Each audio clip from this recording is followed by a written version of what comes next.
Soy Marian Rojas Estapé, psiquiatra y autora de Cómo hacer que te pasen cosas buenas. Y soy una gran apasionada del mundo de la mente, de las emociones y del comportamiento humano.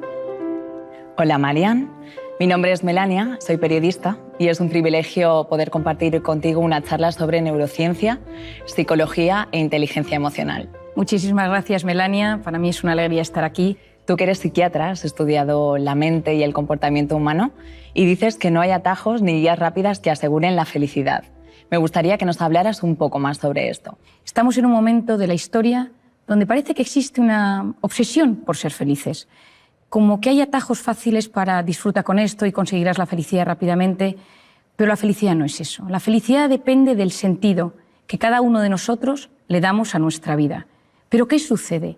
Que en una sociedad que ha perdido el sentido, en una sociedad que en muchas ocasiones ha perdido el rumbo, hemos sustituido el sentido de la vida por sensaciones. Esas sensaciones pueden ser masajes, comida, alcohol, redes sociales. No todo tiene por qué ser malo, pero es autodestructivo cuando sustituye el verdadero sentido de la vida. Cada vez se investiga más sobre este sentido de vida.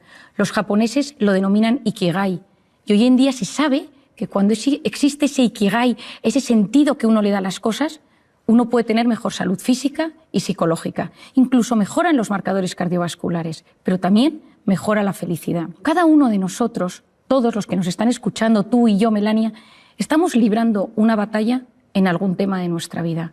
Todos nosotros estamos sufriendo constantemente por algo. Un tema económico, un tema de salud, un tema familiar, un tema profesional. Siempre hay algo que nos preocupa y esas batallas nos marcan. Y cómo lidiamos con esas batallas va a marcar eso que denominamos felicidad. Porque la felicidad consiste en conectar con eso bueno que pasa cada día y que lo malo que sucede cada día, esas batallas, las sepamos gestionar de la mejor manera posible. Tiene un matiz con la plenitud. La plenitud es un estado donde yo noto que mis necesidades están cubiertas y no quiero nada más.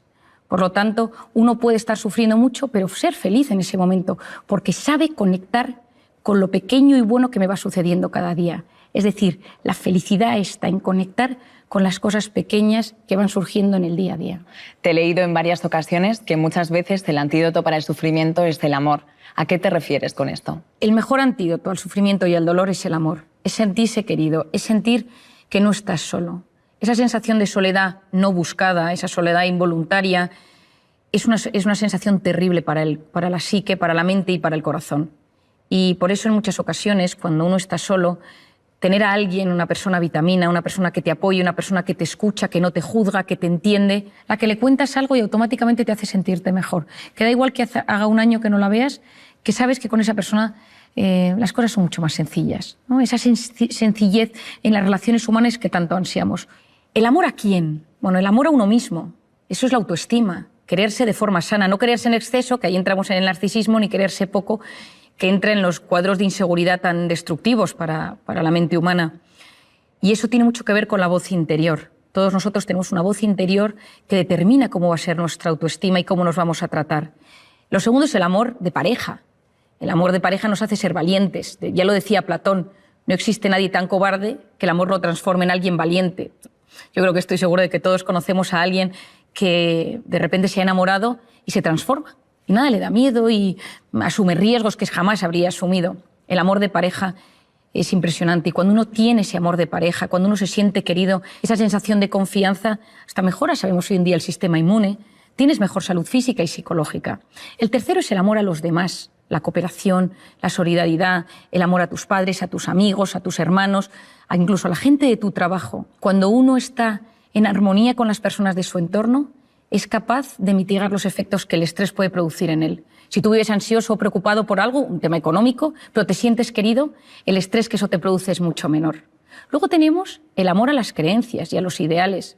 Las ideas se tienen, en las creencias se está, decía Ortega y Gasset. Cuando crees en algo y amas tus creencias, tienes fuerza, tienes fortaleza y superas casi todo. Y finalmente, el amor a los recuerdos. Yo creo que quizá de todos los amores es el que me parece más diferente y por eso siempre me encanta hablar de él. Hace unos años, Susumu Tonewaka, Premio Nobel de Medicina, descubrió que cuando una persona recuerda algo con intensidad, el recuerdo de esa imagen, que es placentera, activa los mismos mecanismos en el cerebro que cuando esto sucedía en la realidad. Esto es mágico. Cuando uno está angustiado, y esto muchas técnicas de relajación, cuando uno trabaja con MDRs o con técnicas que ayudan a mejorar los estados de angustia, el traer a la imagen, atraer a la mente imágenes placenteras, recuerdos de personas donde había amor, donde te sentías querido, donde te sentías agradecido, de repente produce efectos bioquímicos en el propio organismo. Por lo tanto, ese amor, cuando inunda nuestra mente, nuestro organismo, nos ayuda también a ser mejores con los demás, a convertirnos en personas que no juzgamos, que empatizamos, que somos cariñosos, que buscamos intereses comunes. Yo soy muy de decir a la gente que busque intereses comunes con los demás, pero el amor es uno de los mejores antídotos a los momentos malos. Marian, me gustaría que nos contaras cómo afectan las emociones y los pensamientos al organismo. Y por otro lado, ¿qué nos sucede cuando nos preocupamos por algo constantemente? Bueno, yo creo, Melania, que esto es de los temas más apasionantes y probablemente de los que más me gusta hablar. Cuando yo estudié medicina, yo vengo de una familia de psiquiatras. Mi abuelo era psiquiatra, mi padre es psiquiatra, tengo una tía psiquiatra, un primo psiquiatra y tengo mi hermana es psicóloga. Es decir, vivo rodeado de personas que trabajan y estudian el mundo de la mente y del comportamiento. Pero me costaba, mientras yo estudiaba mis apuntes y mi carrera de medicina, ver que faltaba siempre el punto emocional a las enfermedades. Y yo creo que todos somos conscientes que estás nervioso y tienes taquicardias, tienes un examen y de repente pues tienes la tripa un poco más revuelta o de repente se te duerme el párpado. Es decir, hay síntomas físicos que tienen que ver con las emociones. Pero ¿dónde estaba el núcleo? ¿Dónde se unía la mente y el cuerpo? Y empecé a leer, empecé a investigar, empecé a tratar muchísimos pacientes y llegué como a una conclusión fácil de explicar y didáctica para que todo el mundo, allá donde esté, en cualquier parte del mundo, lo pueda entender y aplicar a su propia vida. Imagínate, Melania, tú y yo estamos aquí y de repente empiezan aquí a sonar las alarmas y alguien grita fuego. Automáticamente tú y yo nos levantamos y nos ponemos nerviosas y empieza a latirnos el corazón. ¿Por qué? Porque esa señal de alerta, de amenaza, ha activado un lugar en nuestro cerebro, el hipotálamo, que lanza una señal a las glándulas suprarrenales y se activan dos hormonas, la adrenalina, conocida por todos, y el cortisol.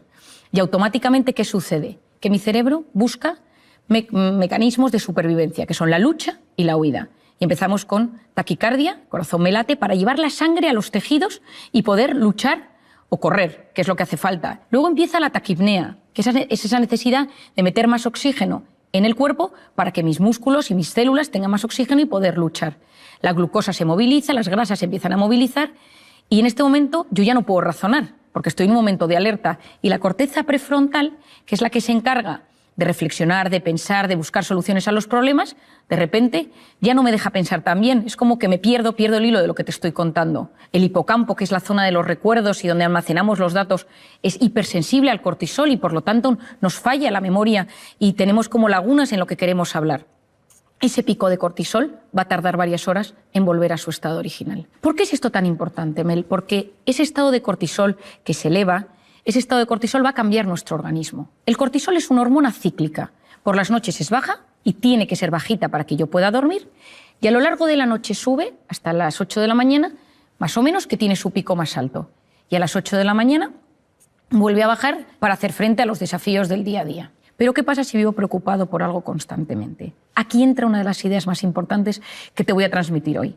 Y es que mi mente y mi cuerpo no distinguen una amenaza real de una imaginaria. Ante algo físico real que me sucede, la alarma, que me atraquen por la calle, que me llamen para decirme que mi hijo está enfermo, que me digan que mi padre está ingresado, esa activación del cerebro por algo real se produce de forma muy similar si yo estoy sentado en mi trabajo, en mi casa, y empiezo a pensar, ¿y si mi hijo está en las drogas? ¿Y si no llego a fin de mes? ¿Y si me atracan por la calle? El 90% de las cosas que nos preocupan nunca jamás suceden. De hecho, es el 91,4%. Pero mi mente y mi cuerpo lo viven como si fuera real. Es decir, tanto lo que me sucede como lo que me preocupa tiene un impacto directo en mi mente. Y esto es clave. Porque si más del 90% de las cosas que nos preocupan no suceden, eso lo que va a significar es que yo voy a inducir en mi organismo un estado de alerta mantenido, lo que yo denomino de forma sencilla una intoxicación de cortisol. Y empiezo a inducir a mi organismo a entrar en lo que denominamos el sistema nervioso simpático, que es ese estado de alerta donde se segrega cortisol. Y esa intoxicación de cortisol va a generar cambios a 3 niveles en mi organismo. A nivel físico, se me cae el pelo. ¿Por qué se me cae el pelo? Porque cuando uno está en un estado de alerta, en un estado de amenaza, es como si estuviéramos en las trincheras. Y entonces el organismo lo que busca es que los recursos del organismo se utilicen de la mejor manera posible. Entonces, si tú estás en guerra, si tú estás en una batalla, si te persiguen por la calle, pues el pelo no es un organismo primario para hacer frente a ese desafío. Y por lo tanto, de repente, empiezas a perder pelo. El cortisol inhibe la correcta recuperación del folículo piloso o de los fibroblastos en la piel y por lo tanto aparecen las temidas arrugas, las manchas, la piel cambia de color. Por otro lado, empiezas a sentir sensación de opresión en el pecho constante, falta de aire, te cuesta respirar, tienes problemas a nivel gastrointestinal, que ahora explicaré con más detalle, la musculatura la tienes tensa porque vives siempre a punto de salir corriendo o a punto de luchar. Y entonces, si de repente haces un movimiento un poco extraño, puede ser que tengas una contractura o que te quedes en el sitio o que notes que te duele todo el cuerpo, cuerpo pesado, cuerpo que te cuesta mover, te notas como más rígido. Esto a nivel físico, pero también el cortisol altera el funcionamiento de los estrógenos, de la progesterona o de la testosterona. Cuando uno conoce cómo funciona esta hormona, sabe que uno cuando vive intoxicado de cortisol, en el cuerpo suceden muchos temas. Pero hay uno clave, Melania, que te quiero explicar, y es que el estado de estrés mantenido lo que va a hacer es modificar el sistema inmunológico. Y para mí aquí está la clave. En un momento de estrés puntual, el cortisol actúa como antiinflamatorio. Pero cuando el organismo vive constantemente en un estado de estrés crónico, lo que sucede es que se disocia el sistema inmunológico, la inflamación, el cortisol y el cuerpo, y lo que sucede es que nos empezamos a inflamar. Gastritis, gastroenteritis, amigdalitis, colon irritable, dermatitis, es decir, entra una inflamación latente, ligera, leve en el organismo, que es muy peligrosa. Porque cuando entras en un estado de inflamación en el cuerpo, puede desencadenarse muchísimos problemas físicos y psicológicos. Y entro, por ejemplo, en el aparato intestinal, que yo creo que todo el mundo lo nota. Hoy en día sabemos que es el segundo cerebro. ¿Por qué? Porque está rodeado de una potente red neuronal y tiene un impacto directo. Lo que pienso, lo que siento, tiene su impacto en el organismo. Quien no tiene un examen de una cita romántica, una cita de trabajo y sabe que sus tripillas ese día le mandan una señal de que algo está pasando.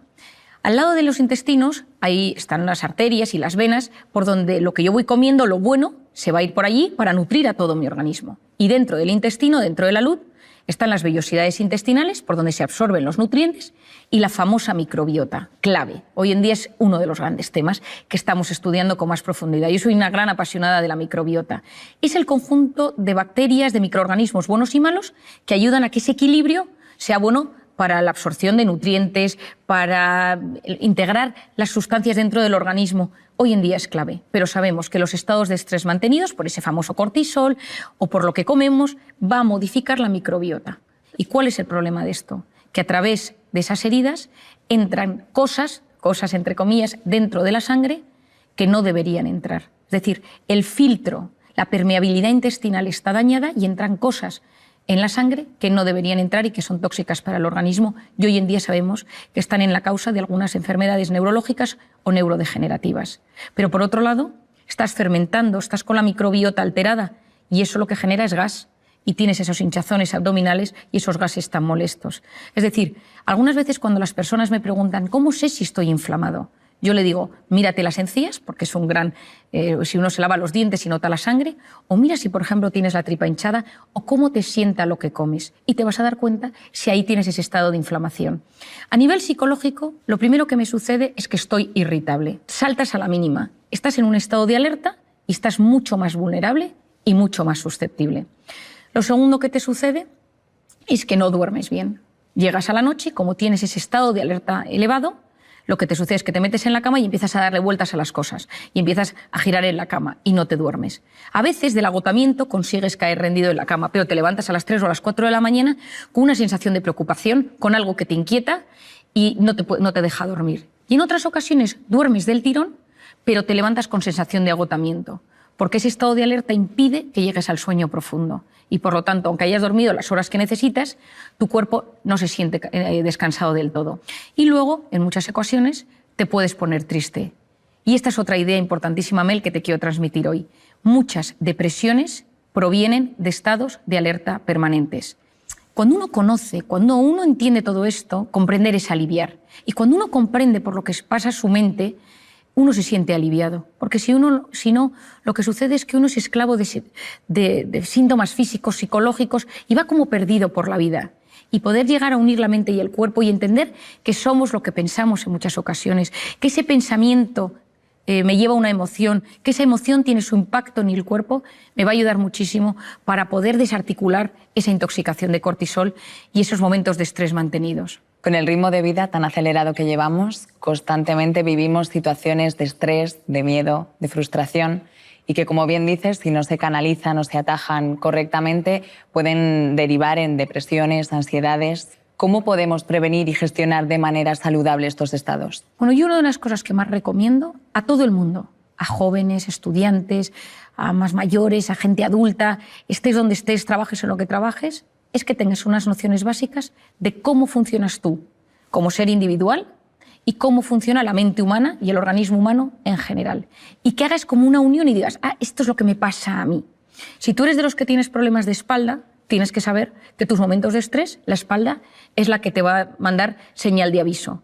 Si de repente eres de los que tienes visión borrosa o de los que tiendes a tener cambios en la piel o de los que te cambia el aparato intestinal o de los que somatizas a nivel neurológico y te tiembla el párpado o se te duermen las manos, vas a entender mucho mejor el funcionamiento de tu cuerpo y de tu organismo. Lo primero es conciencia de uno mismo. ¿Quién soy yo? ¿Cómo es mi forma de ser? ¿Soy tímido? ¿Soy sensible? ¿Soy impulsivo? ¿Soy obsesivo? ¿Soy perfeccionista? ¿Le doy muchas vueltas a todo? ¿Soy desconfiado? ¿Soy dependiente de la opinión de los demás? ¿Soy inseguro? Y a nivel psicológico, quizás soy de los que tengo ansiedad o ataques de pánico o me pongo triste. Y hacer como un pequeño diagnóstico de uno mismo. Para mí esto es clave. ¿Cuáles son los factores que me estresan? ¿Cuáles son los factores que me ponen en modo alerta? ¿Cuáles son los factores que me meten en el sistema nervioso simpático, en ese cortisol del que hemos hablado? Pueden ser personas, cosas, recuerdos, momentos, circunstancias, pero cuando uno conoce cuáles son sus factores de estrés, vas a ver cómo se transforma tu personalidad ante el estrés. Por ejemplo, el sensible, cuando está bajo un factor de estrés, se convierte en una persona muy vulnerable. Ahora estoy bien, ahora estoy mal, ahora estoy bien, ahora lloro, ahora estoy angustiado, ahora vuelvo a estar bien. El tímido, cuando está bajo factores de estrés, se bloquea. El impulsivo, bajo factores de estrés, es más agresivo. El que le da vueltas a las cosas, bajo factores de estrés, es más obsesivo y entra en pensamientos en bucle. El perfeccionista, cuando está estresado, tiene una sensación de insatisfacción vital, porque nada está a la altura de lo que quiere. Cuando uno se comprende, se siente aliviado.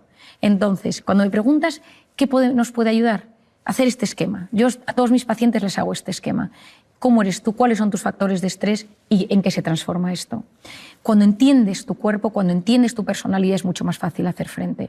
Lo segundo es vivir una vida lo más antiinflamatoria posible. Es decir, la gente va inflamada por la calle. Yo siempre digo que si tuviéramos un detector de inflamación, el detector se rompería, porque la gente, más que nunca, va con tanta incertidumbre, con tanto estrés, que hay un estado de inflamación latente en la sociedad. Yo creo que siempre digo, y te lo digo a ti también con cariño, aunque nos vaya a escuchar mucha gente, que hay que tener cuidado con la comida, pero tampoco sin obsesionarse. Pero comer con con conocimiento de lo que a uno le sienta bien y mal, conocer las cosas. Es verdad que hoy en día se ha demostrado que mucha alimentación inflama y altera el organismo y, por lo tanto, intentar comer lo mejor posible y tener que la comida mala sea la excepción y no la regla. Segundo es el hábito del sueño. Hoy en día es clave. Cuando uno duerme mal, la probabilidad de que todo se desbarajuste es altísima, porque durante el sueño reparamos nuestra mente, reparamos nuestro organismo, reparamos nuestro sistema inmunológico, nuestro hipocampo, zona de archivo de los recuerdos, se soluciona, es como que todo se va poniendo en orden. Y cuando uno no duerme, y hoy en día dormimos muy mal por la pantalla, por las preocupaciones, etc., esto nos altera. Y un par de ideas para dormir bien. Lo primero, evitar las cenas copiosas. Con el alcohol esto siempre va a hacer que durmamos peor. Lo segundo, cuidado con la pantalla. La luz de la pantalla transmite un tipo de luz que inhibe la correcta secreción de la melatonina, que es básica para dormir bien. Por lo tanto, cuidar ese sueño. El sueño va a ser un tema básico. Y luego, otra cosa que yo creo que puede ayudar en este mundo que llevamos es tener vías de escape sanas para esos momentos de estrés. El ejercicio básico, con el ejercicio desmembramos ese cortisol, casi que lo evaporamos del organismo. Cuidado con el ejercicio excesivo, que ahí te pones en modo alerta, pero yo hablo del ejercicio normal y saludable que todos conocemos. También recomiendo la educación de esa voz interior, es decir, cuidado, porque sabemos ya que esa voz interior va a tener un impacto en mi vida.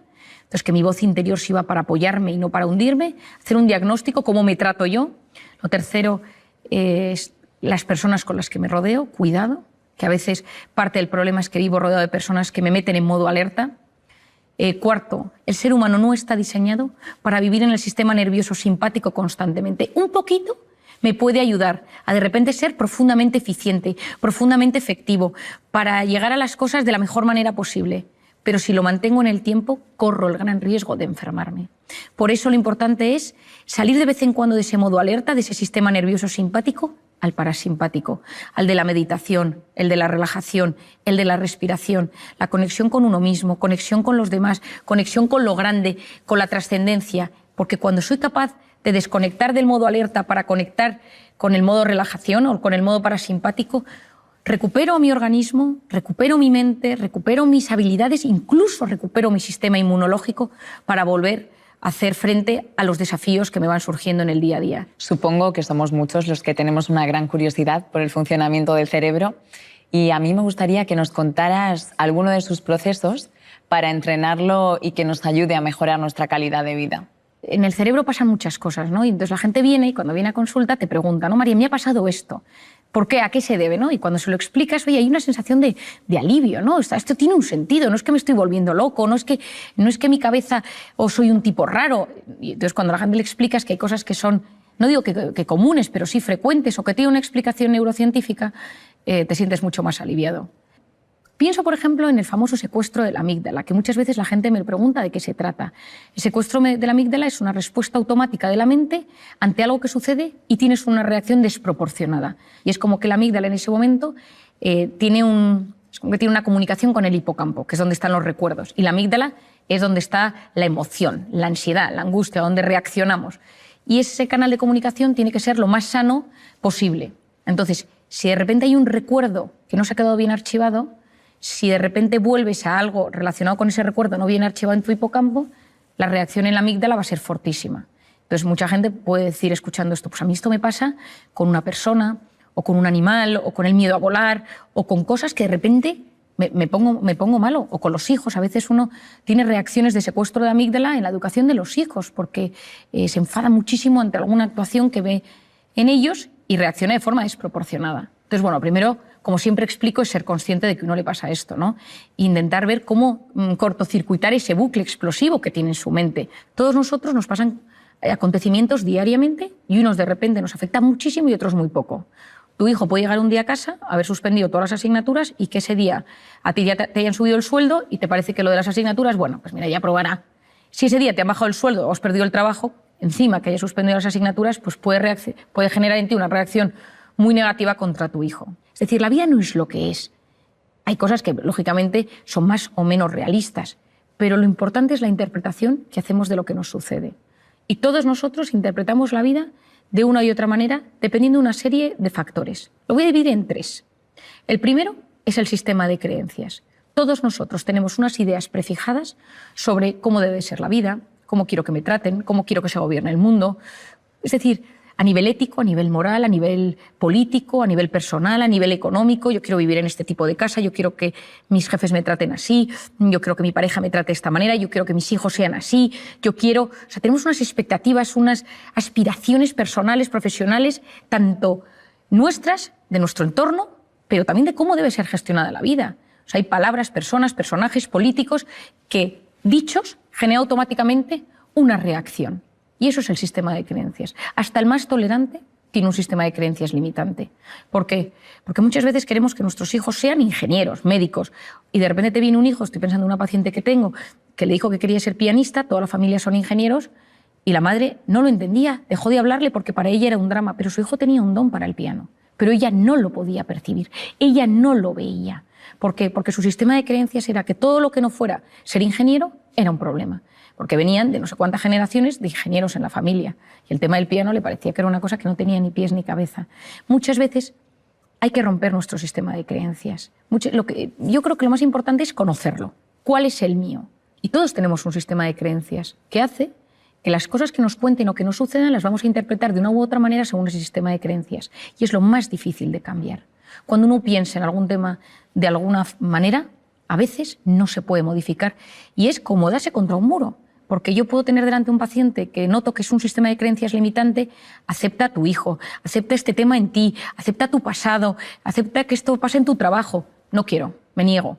Y muchas veces esa resistencia al cambio es lo que impide que disfrutemos de la vida. Por otro lado, tenemos el estado de ánimo. Si uno está contento, la interpretación de las cosas es mucho mayor. Yo recuerdo siempre cuando ganó España el Mundial de Fútbol con el gol de Andrés Iniesta, ¿no? Que para mí, que es buen amigo, él y su mujer Ana, son buenos amigos míos, y yo lo recuerdo como uno de los momentos pletóricos a nivel, me encanta el fútbol, me encantó, ¿no? Y entonces recuerdo que al día siguiente en el hospital todo el mundo estaba contento, la gente se saludaba, la gente por la calle, la gente iba pues dando al claxon por la calle, había una sensación de jolgorio por las calles, ¿no? Estado de ánimo, de felicidad, de bienestar, por una alegría. Pero vayamos a lo serio. Ese estado de ánimo va a determinar nuestra interpretación de las cosas. ¿Y de qué depende ese estado de ánimo? Depende de cómo durmamos. Lo hemos explicado ya, pero depende de cómo durmamos. Depende de las circunstancias. No es lo mismo vivir en plena pandemia que vivir en un momento donde no había ningún problema de virus alrededor. Por otro lado, la personalidad. La interpretación de las cosas, si tú eres profundamente sensible, eso va a afectar a tu estado de ánimo. Si tú eres profundamente desconfiado, eso va a afectar a tu estado de ánimo y, por tanto, a tu interpretación de las cosas. Y a veces en esta vida, si lo que quieres es ser un poco más feliz, esa felicidad de la que estamos hablando, a veces lo que tienes es que ir a ver esa cosa de tu forma de ser, que es tu talón de Aquiles y que te impide disfrutar del día a día. Si eres de los que se queja, si eres de los que vas de víctima, trabajar la personalidad, porque eso automáticamente mejora tu estado de ánimo y eso automáticamente mejora tu interpretación de las cosas. Y finalmente, lo que se denomina el sistema reticular activador ascendente. Tiene un nombre terrible, pero tiene una función mágica. Es una zona que se encuentra aquí detrás, en el tallo encefálico, y es una zona muy primitiva de neuronas que tiene múltiples funciones, pero tiene una muy interesante que es el filtrador. Es como un rastreador del cerebro. Y es la zona que se encarga de filtrar de todo aquello que me sucede y de quedarme con lo que me interesa. Es decir, nuestro cerebro recibe constantemente muchísima información, a través de los sentidos, especialmente a través de la vista, pero a través de los sentidos. Pero solo se queda con lo que le interesa. Si tú estás buscando un trabajo de un tema específico y te pones a prepararte sobre ese tema, tu cerebro va a hacer todo lo posible por encontrar ese asunto. Es decir, decía Louis Pasteur o decían, bueno, la suerte favorece a la mente preparada. Hay que prepararse, hay que estudiar, hay que saber. Porque el que se prepara, el que estudia, el que sabe, percibe mejor las oportunidades.